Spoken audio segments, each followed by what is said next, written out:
Saluti a tutti, la fermata di Affa ha fatto e fa ancora letteralmente impazzire gli storici, sia per la dislocazione sia per la denominazione. Il problema nasce poiché gli studiosi non sono riusciti a identificare il capolinea della strada Tubula Caralis, nella città di Tula. Trovato il punto di partenza è stato relativamente semplice identificare la città di Gemellas e in sequenza quella di Lugudunec fino ad Affa. L'intervallo verso Rebbecu che sussiste da Lugudunet, ossia il Lucuidu di Sorres o Mores ad Affa, è di 24 miglia, vale a dire 35,52 km. Spesso i nomi latini che cominciano con la lettera H, eta greco, sono una trascrizione del grafema alfa greco sovrascritto dal segno diacritico dello spirito dolce, come per esempio Amilcar, Amilcare. Il greco Aphairesis vuol dire spogliamento, dunque liberare il corpo da indumenti prima di un bagno. Afa pertanto potrebbe essere un nome greco, trascritto in caratteri latini, come è avvenuto per altre località sarde, quali Ozocca o Tursos. Per lo scriba talvolta era difficile districarsi fra una lettera Fi e una Psi. Con il monogramma eta, che funge da E preposizionale, Affa può essere la leggera corruzione di De Assa, dal momento che i grafemi F e S nella scrittura minuscola latina, introdotta proprio tra il secondo e il III secolo d.C., erano simili.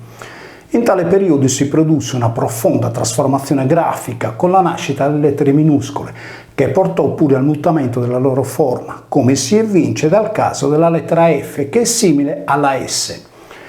In latino calidus traduce l'italiano termale, che è la stessa voce di Affa, sinonimo di assa, sardo. Per cui Affa, così come in italiano, rappresenta il sardo assa, da cui il verbo assare, che vuol dire riscaldare. Infatti la stazione di sosta di Affa era situata nel centro termale calidus, oggi chiamato Saspresones, posto in periferia di Rebbecu. I miliari, sistemato sul manto calcareo per reggere il pavimento delle terme, posseggono la titolatura di imperatori vissuti tra il III e il IV secolo d.C. Nell'Ottocento il sito era stato visitato da Giovanni Spano, che aveva individuato un miliario di Massimino il Trace, recante l'Emilia 42, da Turris o da Tubula. Questo edificio è molto vicino alla fonte antica di Sulumarzo e alla grotta di Cantoruades, nonché appena distante dalla necropoli di Sant'Andrea Priu.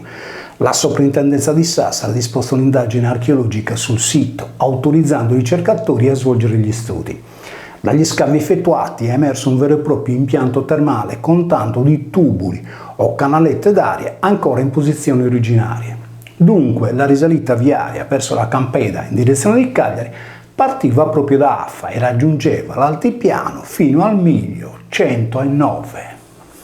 Nel foglio d'unione del cessato catasto del comune di Rebbecu, compilato su disposizione del capitano Carlo De Candia nel 1840, sono segnate due strade che da Rebbecu risalivano alla Campeda, la strada di Sitiresu e quella di Pischinas. Quest'ultima sembrerebbe un riferimento o un collegamento alla località di Pischina Maginese, sulla strada per Mores, dove è stato rinvenuto un miliario.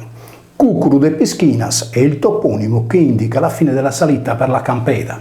Occorre ricordare che in tale periodo Rebbecu era un comune autonomo. All'altezza della Campeda di Bonorva, da San Simeone fino a Molaria, la numerazione delle miglia va in due direzioni opposte, da Molaria al bivio per Olbia o verso Tula partendo con il miglio numero 100, da Nuraghe di Santo Antine verso Maccomera con le miglia dal 54 al 58. La via per Turris o per Tubula con il compendium dalla stazione di Rebbecu prende il 112 miglio e arriva fino al 119, qualche chilometro prima di Mores, per poi proseguire in direzione di Sant'Antico di Bisaccio con il 131 miglio in località San Luca, nel tratto per Tula e Olbia. La numerazione da Tula, passando per Crastu, dove oggi è situata la chiesa di Nostra Signora di Castro in territorio di Oscri, in direzione di Olbia, però all'altezza di Berchida cambia verso, poiché compare un miliario che indica il 24 miglio. Infine, prima di arrivare a Olbia, sono stati rinvenuti il miliario targato 165 e quasi in città quello indicante 177 miglia. La novità sta però nel fatto che nei pressi di Erula, frazione di Samera, in direzione del porto di Tubula, è stato rinvenuto un miliario corrotto nel finale che segna il 180° miglio.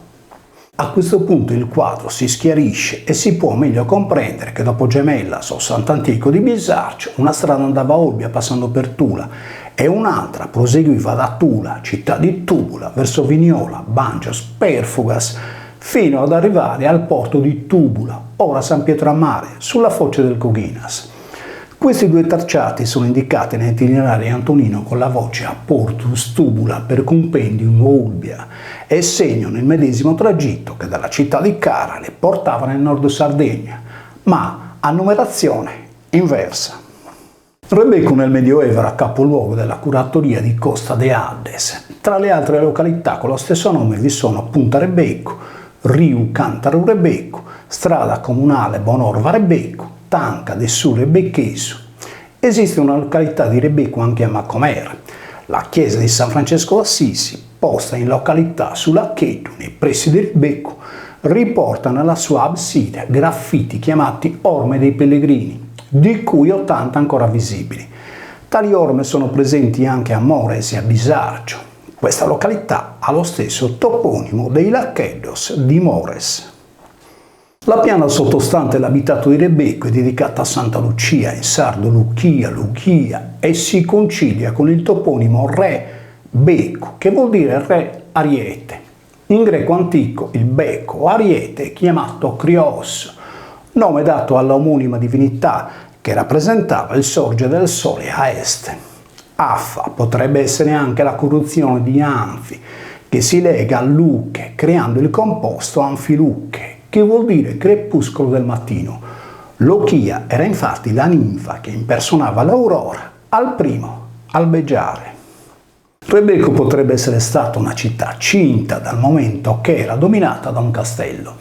In questo caso Anfipolis, città cinta, Anfi si legherebbe a Polis per comporre il nome di una città regale dedicata al dio del sole, Apollo appunto, che il giorno dell'equinozio di primavera, interseccando fra l'eclittica e l'equatore celeste in corrispondenza della costellazione dell'Ariete o punto Ariete, dunque del Rebecco, dava inizio alla Pasqua.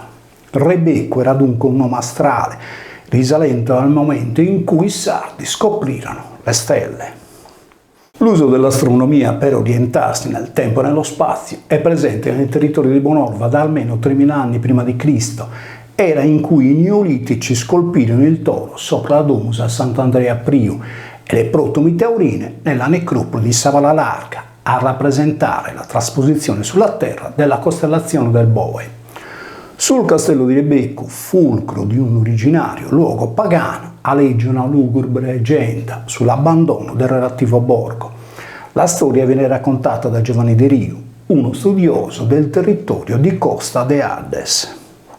Quando Bonorva manco esistiat, Rebecco fiat una città alemana, posta in su campo de Santa Luchia. Subighinadu si sparghiat in pedes de su castello suo, in ube vivian su re e sa vizza sua Donuria. Questa giovane nacque, fiat una magliarza, timida dai sos rebecchesos, che ian costrinto su re a che la disterrare. Innantisi della Saresoluco, Donuria li saia bettato questo frastimo. Rebecche, dai 30 domos non movei, dai dando donzi carestia o epidemia fiarruta in sabita, ammentende a sos abitantes suos su frastimo de Donuria.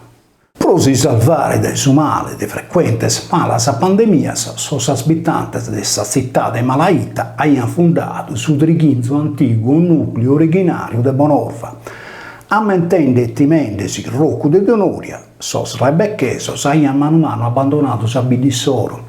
Sin donzi paristorie va sempre un opaco de veridade, si pode presumire che a bogare a campo sa paristoria de Donuria sia di stato chi e cheria da maleichere, non tanto sa cittade con sos abitantes suos, canto su loco chi tenia d'un numere pagano indimoniato. Riassumendo in italiano, Delio racconta che quando Bonorva neppure esisteva, Rebecco era una prosperosa città. Il borgo si estendeva ai piedi di un castello in cui vivevano il re con sua figlia Donuria. Questa giovine, considerata una maga, fu fatta allontanare dal paese dai rebecchesi. Lasciando il luogo, Donuria li aveva maledetti, professando che il centro non sarebbe cresciuto più di 30 case. È verosimile che tale racconto sia stato costruito da chi voleva che il nome pagano di Rebecco o Re Ariete andasse dimenticato. Salutos a tutti.